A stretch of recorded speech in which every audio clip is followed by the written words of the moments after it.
새로 법이 개정이 됐습니다. 면허를 취득하고 18세 이상 16세 이상은 원동기 장치 면허. 자전거 도로를 다녀 도로의 우측 가장자리 5월부터는 제한도 생기는 거고 장기적으로는 인도에서 못하게. 이제 차로 자체를 지정을 해주자 또까지 새로운 패러다임입니다. 그런 식으로 가보자. 수를 내기 위해 나오셨군요. 네, 보행자가 행복한 서울, 우리 걱정 말아요 서울에서 많이 좀 다루지 않았습니까? 그렇습니다. 보행자 우선입니다. 그거는 정말 양보 못합니다. 네. 저는 1승 차만 타고 다니지만요. 네. 저희가 뭐 얼마 전에도 그 킥보드 제가 굉장히 분노 많이 했었죠. 했잖아요. 네, 하지만 또 킥보드 타고 다니시는 분들도 또 그들의 권리가 있는 거니까. 있죠. 그래서 그분들도 또 보행자분들도 안전하게 걷고 또 킥보드 타실 수 있는 그런 날들을 빨리 가져올 두 분을 오늘 좀 모셨습니다. 서울시 보행안전을 책임지고 계신 두 분, 서울시 보행정책과 손형권 보행정책팀장님, 그리고 도시연대 김은희 센터장님 두 분 나오셨습니다. 반갑습니다. 어서 오십시오. 반갑습니다. 네, 반갑습니다. 그러니까 보행을 이제 최욱 씨는 안 하잖아요. 저는 뭐 걸을 생각이 없습니다. 없죠. 예. 하지만 보행자 우선입니다. 네. 근데 진짜 최근에 뭐 제가 뭐 1년에 한 번 정도 걷는데 네. 예, 인도를 이제 걷고 있었습니다. 네. 걷고 있다가 제가 깜빡 예. 뭘 하나를 안 산 게 있어서 이제 갑자기 이제 저는 인도에서 유턴을 탁 해서 돌아서 가야 될 거 아닙니까? 인도도 유턴이라. 아니 딱 돌아서 가야 될 거 아닙니까? 가야죠. 도는데 킥보드 딱 오는 거야. 부딪혔어요? 부딪혔으면 이거 보험료인데 살짝 정말 있구나. 아찔하더라고. 원래 킥보드는 차도에서 타야 될 것 같은데. 맞습니다. 자, 그래서 지난번 시간에 좀 후속편으로 요 디테일을 오늘 한번 좀 잡아보도록 하겠습니다. 보행 안전에 대한 이야기를 하시려고 나오신 건데 뭐 어떤 뭐 특별한 대책이 있어서 나오신 겁니까? 뭐 저희가 작년에 그 도로교통법 개정이 되면서 작년 11월에 MOU도 하고 또 보행안전 캠페인을 대대적으로 해서 네. 다행히 12월 9일 날 완화된 법이 시행되기 전에 새로 법이 개정이 됐습니다. PM 이용을 안전수칙이라든가 또는 그 전에는 13세 이상이면 누구나 탈 수 있었는데 이제 면허를 취득하고 18세 이상 탈 수 있게끔 강화되는 법이 개정이 돼서 올해 5월 13일부터 이제 시행이 됩니다. 네. 네. 서울만요? 아니면 전국이? 도로교통법이 때문에 전국적으로. 네. 네. 뭘 그래요, 왜? 그거 다 결정된 지가 언젠데. 아니 왜 한참 뭐 저 좀 어린 친구들도 탈 수 있게 한다는 건 다 그럼 없어진 거예요? 얼마 전에 다뤘잖아. 면허증이 있어야 되잖아, 면허증이. 면허는 좀 일찍 딸 수 있잖아요. 한 16세. 제가 알기에는 16세 이상은 원동기 장치 면허가 16세 이상이 딸 수 있어요. 네. 그러니까 그 면허 같은 거 아니면 18세 이상 운전면허가 있어야 돼요. 왜냐하면 네. PM 자체는 운전을 하는 거거든요. PM이 뭐예요, PM? 퍼스널 모빌리티를 해가지고 개인형 이동 수단이라고 그걸 얘기하는데 PM이라고 우리는 지금 합니까? 가장 많이 얘기하는 게 전동 킥보드를 주로 맞습니다. 많이 네. 보여드리고 또 하나는 외발도 있고 뭐 이렇게 영화 보면 날아다니는 것도 있구나 하는데 뭐 여러 형태 앞으로 들어오겠죠. 네. 개인형 이동 수단들에 대해서 이제 일반적으로 얘기를 하고 있는데 네네. 이게 운전을 하고 있는 교통 수단이기 때문에 거기에 맞는 자격의 조건을 얘기한 것이죠. 그렇기 때문에 이제 네. 면허에 대한 이야기가 나오기 시작한 거죠. 네. 그럼 자전거랑은 무슨 차이가 있는 거예요? 자전거는 이제 동력으로 가고 있는 게 아니잖아요. 물론 이제 전기 자전거에 대해서 어떻게 볼 거냐 얘기가 네. 나오고는 있어요. 근데 자전거는 이제 사람들의 이제 힘에 의해서 움직이는 거라고 하면은 네. 실제 이제 PM 같은 경우에는 어떤 전기라든가 이런 장치를 갖고 움직이는 거잖아요. 그렇기 때문에 좀 분류가 되는 거죠. 네. 자, 이제 그런 부분이 이제 개선이 좀 될 것 같은데 네. 이 전동 킥보드가 이제 인도로 오는 경우가 많단 말이죠. 네. 그러다 보니 이제 걷기가 굉장히 위험합니다. 이런 부분에 대해서 사고가 좀 많이 발생하고 있죠. 예, 먼저 좀 통계를 가져왔는데요. 네. 사실 저희가 이런 대책을 마련한 것도 킥보드하고 자전거의 이용이 이제 획기적으로 대폭 증가를 하고 있습니다. 네. 가령 작년 7월에 킥보드 전동 킥보드 대수가 26,000대였는데요. 12월에는 43,000대로 와, 급증했군요. 예, 그리고 이용 건수도 7월에는 230만 건이었는데 10월에는 290만 건. 네네. 그러니까 뭐 거의 많이 이용하는 것 같은데 네네. 사고도. 네, 사고 자꾸 덮지 마세요. 네. 사고 많이 난다니까. 예. 물론 이제 이용을 많이 하니까 사고도 많이 나겠습니다만. 네, 사고 많이 나요. 사고도 이제 한번 통계를 찾아봤습니다. 네. 예, 2019년 10월에 전체 이제 그 킥보드 사고가 97건이었는데요. 사망이 1건, 부상이 102명이었고요. 네. 작년 10월에는 총 308건의 사고가 사고가 있었습니다. 네. 사망 2건, 부상 340명으로 시경 자료가 이렇게 나와 있습니다. 1년에 예, 1년입니다. 2배 정도 는 건가요, 그러면? 사고 건수는 19년에 97건에서 2010년 308건으로 거의 3배. 아, 3배 늘었어. 3배. 네. 2020년 네, 그렇습니다. 네. 네. 아무튼 이런 이제 위험 요소를 하나씩 없애는 게 우리의 또 급선무인데 전동 킥보드는 일단은 그 인도에서 다니면 이 불법이죠. 모든 차는 차도를 다니게 돼 있고요. 네. 네, 사람은 이제 보행자라는 보도를 다니게끔 구분은 돼 있습니다. 뭐 아시겠지만 이제 보도로 다니고 올라오는 이유가 사실 차가 위험해서 그렇습니다. 네, 전동 킥보드도 자전거에 포함이 돼서 현재는 주행을 하게끔 돼 있는데요.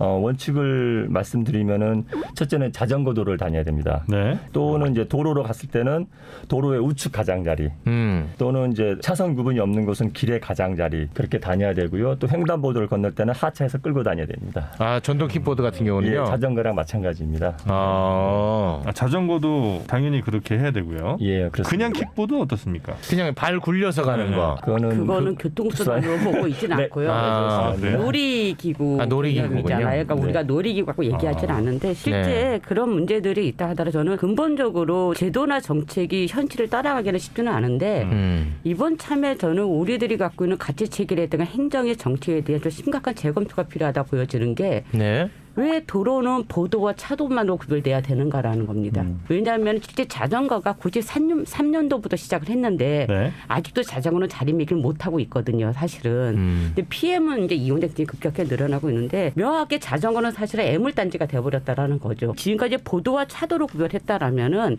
보도와 자전거나 PM의 전용 도로와 차도로 나누는 시스템이 필요합니다. 그러니까 자전거를 다 보행자 자전거 겸용 도로를 만들어 버리기 때문에 문제인데 이런 말씀 드려서 팀장님 좀 죄송합니다만은 네. 서울시가 얼마 전에 대대적으로 만들었던 세종대로 사람 숲길 같은 경우에도 그 어마어마하게 돈을 들여서 상지도로 만드는데 자전거 도로를 보도 위로 올려버렸거든요. 아. 자전거 도로를 뺐어야 되죠, 차도로.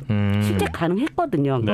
그런 것처럼 보행과 자전거를 분리를 시켜줘야지 자전거도 안전해지고 보행도 안전해지고 서로가 당당한 교통수단으로 자리매김할 수 있다는 거거든요.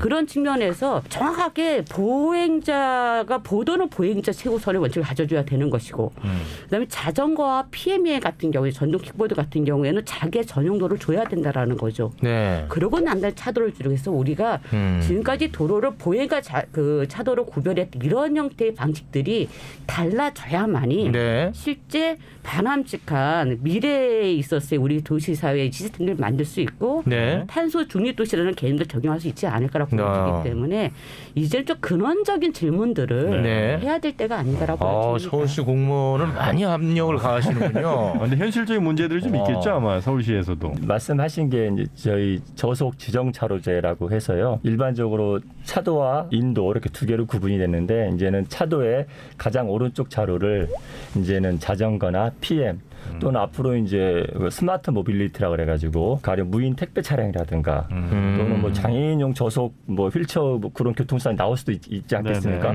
그를 위해서 따로 떼서 배려를 해서 차량도 갈 수가 있지만 시속 20km 이하로 갈 수 있게끔 그 지정을 해두고 이제 시범 사업으로 도입을 하게 되면은 그게 앞으로는 차도가 위험해서 안 내려왔던 자전거나 PM이 이제는 안심하고 도로를 다닐 수 있게끔 그리고 보행자도 안전하게 되는 시스템이 자리 잡도록 하는 게 저희 장기적인 방향이고요. 네. 그거는 사실 이제 경찰에서 그동안 도로교통은 경찰 소관이어서 저희가 이제 건의를 했지만 지금까지는 자전거나 이 킥보드가 큰 이용자도 조금 이슈가 되지 않아서 좀 부정적이었는데 이제 앞으로는 이런 시대적인 흐름을 반영해서 좀 이렇게 지정차례조 대우를 적극적으로 좀 검토해 주시기를 바라는 입장이고요. 아, 또 쓱 그냥 경찰로 넘기네요. 네.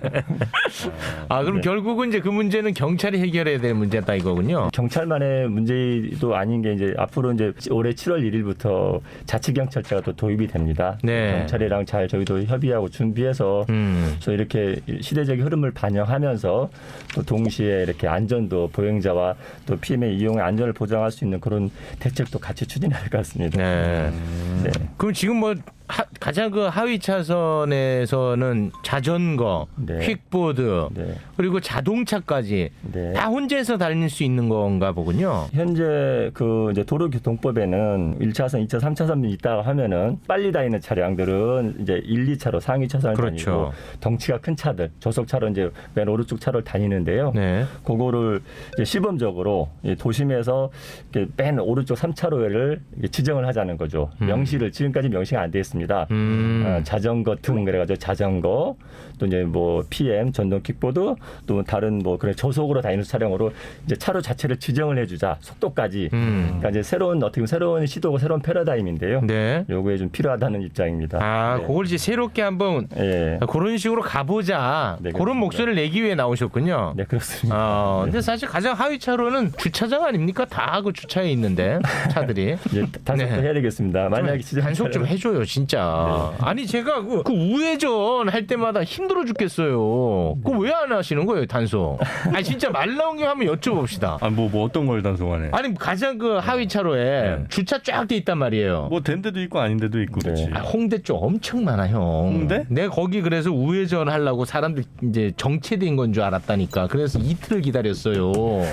정체된 줄 알고. 요즘 그렇게는 못할 건데. 아, 이거 한다니까 이 형 또. 그러니까 이제 그 단속 안 하는데 보면 대체로 이제 그 재래시장, 그러니까 전통시장들이 있어서 이제 거기 주차를 좀 봐주는 경우들이 좀 있는 것 같긴 하고. 아, 거기 전통시장 없어요. 없어요? 홍대. 또 차로를 보시면요. 맨 오른쪽에 이제 점선이 있어요. 노란색 점선은 사실 주정차 가능하고요. 네. 그다음에 실선으로 하나 돼 있으면은 네. 순간적인 이제 정차는 가능하고 복선으로 노란 줄 두 개가 그어져 있는 곳이 있습니다. 정차도 금지. 예, 그건 아예 정차도 안 되는 거고 주로 이제 어린이 보호구라든가 네. 뭐 차량 통에 많거나 사고 나는 것은 그 두 줄로 거의 있기 때문에 네. 아마 많이 보시는 곳은 이면도로나 또는 점선으로 이렇게 이면도로 아닙니다. 아니, 메인 도로입니다. 점선이 돼 있거나 그런 문제일 네. 것 같아요. 이게 지역의 민원하고 굉장히 밀접하게 연결이 아, 되어 네, 있는 그렇습니다. 거거든요. 네. 그거는 주차할 공간이 없기 때문에라고 해서 행정한테 주차 공간을 만들어 달라라는 게 사실 주민이나 시민들의 요구이고 상인들 같은 경우에는 고객들 유치를 해야 되는데 그렇겠죠. 그러니까 주차장이 없으면 고객들이 안 온다라는 그렇겠죠. 요구를 하고 있는데 이제 좀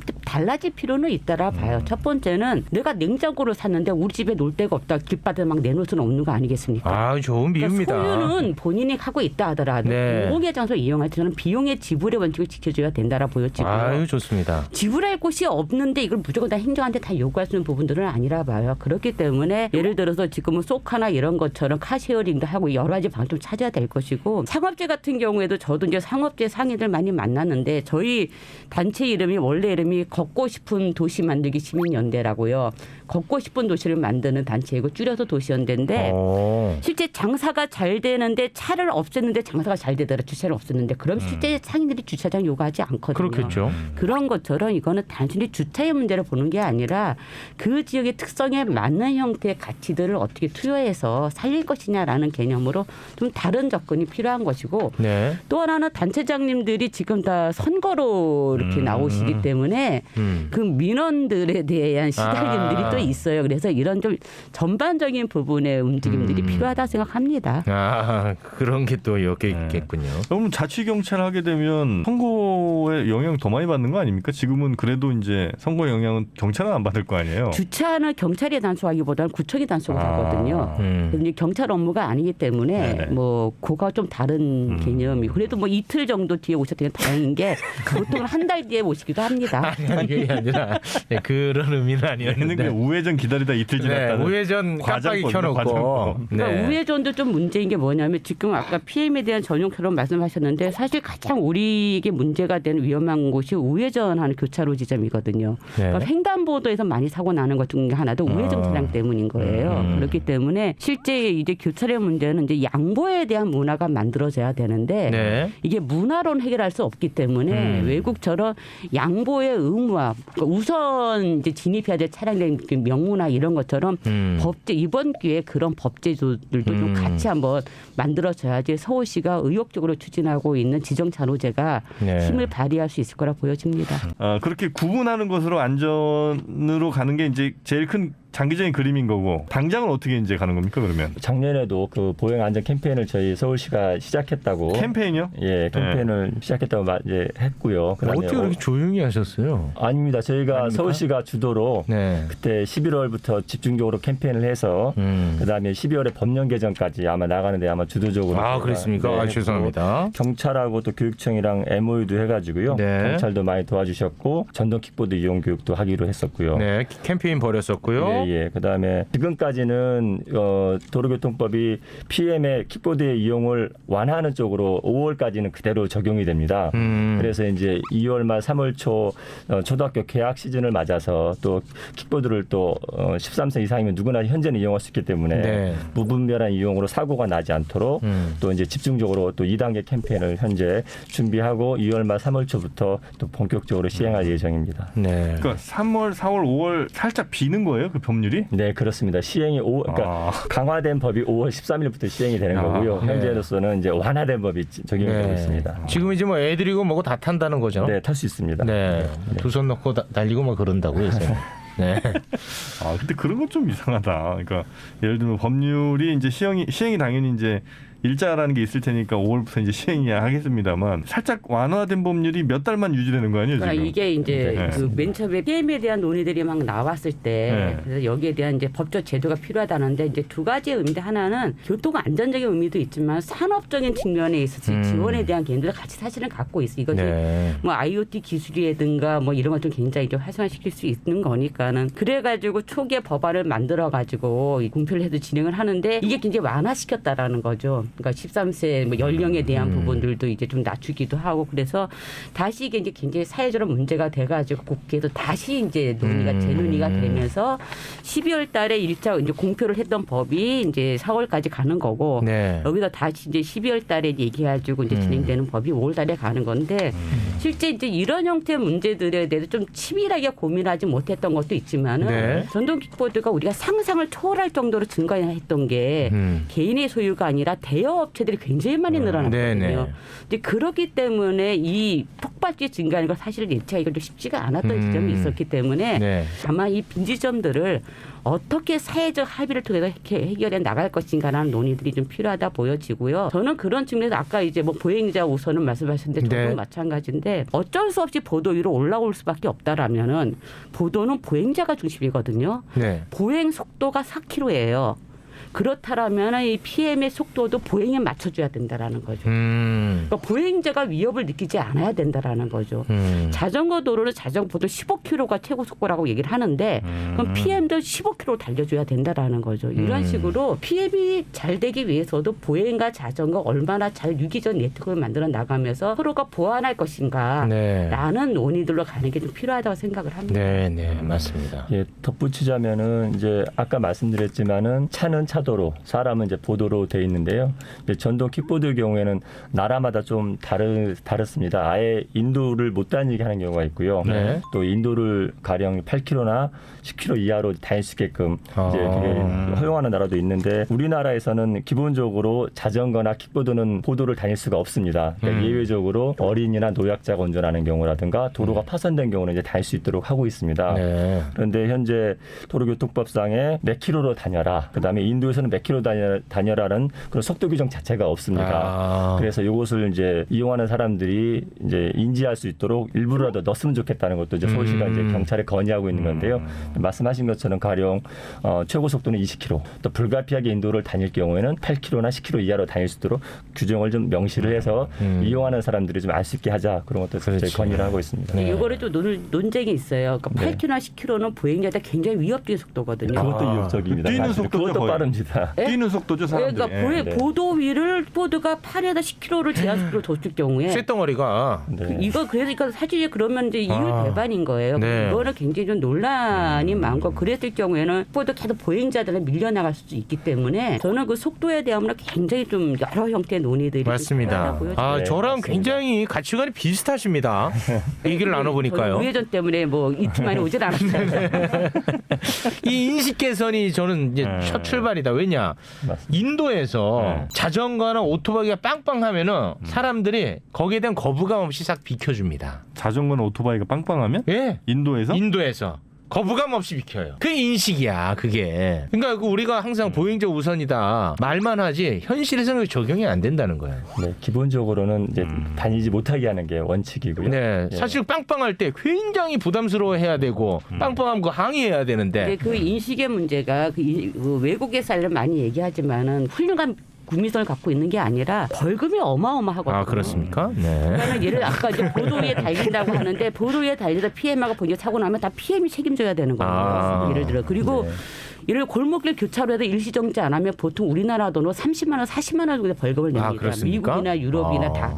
그러니까 그쪽 나라들이 국민성이 뛰어난 게 아니라 그런 약속들이 지킬 수 있는 사회적 시스템을 만들어낸 거고 그러다 그래요? 보니 익숙화가 된 건데 사실 우리는 그런 부분에 좀 공권력에 대한 좀 저항도 있기도 하는데 이제 그런 범칙금들을 만약에 다시 한 대씩 이걸 좀 목적 있게 좀 쓰여진다라든가 다시 보행의 안전이라든가 이런 걸 좀 쓴다라든가 하는 좀 여러 가지 사회적 신뢰 속에서 이걸 좀 시스템을 만들어줘야 되는데 자꾸 국민들의 인식만 얘기하는 거는 언제까지 양심내장고를 주겠습니까? 언제까지 그럴래? 여태 같은 편인 줄 알았는데. 야, 때로는 바로. 뭐 헤어질 수도 있는 야, 거죠. 바로 저격해버렸어. 때로는 헤어질 수도 있어. 죄송합니다. 네. 막상 그 단속하려면 단속은 쉽지는 않겠다, 그죠? 왜냐면 그러니까 보도를 만약 못 다니게 하는 걸로 딱 결정 나면 이제 그건 차라리 단속은 쉽겠죠. 보도 다니 바로 단속하면 되니까. 근데 얘가 10km 이하로 했는데 뭐 12km를 달렸다든지 그거 어떻게 다 단속을 할 거야? 그렇죠. 저도 허용하자는 건 아니고요. 네. 불가피하게 다니는 경우에도 명시를 하자는 거지. 저도 현행과 같이 구분하는 것이 사실 큰 원칙상으로 맞다고 네. 보고 있습니다. 아, 그 네. 도로로 다니는 것이. 네, 근데 맞습니다. 이제 네. 이런 게 있어요. 또 그 대여 저격하신다, 업체들 또. 같은 경우에는 네. 속도를 조절을 할 수가 있다 그러더라고요. 그러니까 이제 기기를 빌리는 거잖아요. 네. 그렇기 때문에 최고 속도가 제한이 저희 얘기 되기도 들었습니다. 하고 네. 제한할 수 있죠. 예, 기술이 또 발달돼서 네. 앞에 보행이나 장애물 경우는 속도가 줄어드는 형태도 가능하다 얘기를 하는데 이제 문제는 뭐냐면 개인 소유 킥보드 같은 경우에는 사실 제가 이거 어려운 문제인데 그렇죠. 압수해야죠. 지금 대부분 대여 킥보드 거의 80~90%를 자제를 하고 있기 때문에 네. 좀 여기서부터 만들어 나가면서 좀 바뀌지 않을까라고 보여집니다. 인도로 그 올라가면 킥보드가 뒤로 가게끔 그렇게죠. 뭐 제일 좋은 거는 축지법 아니겠습니까? 너랑은 같이 못 가실 거야. 네. 나라가 안 되네. 네. 네.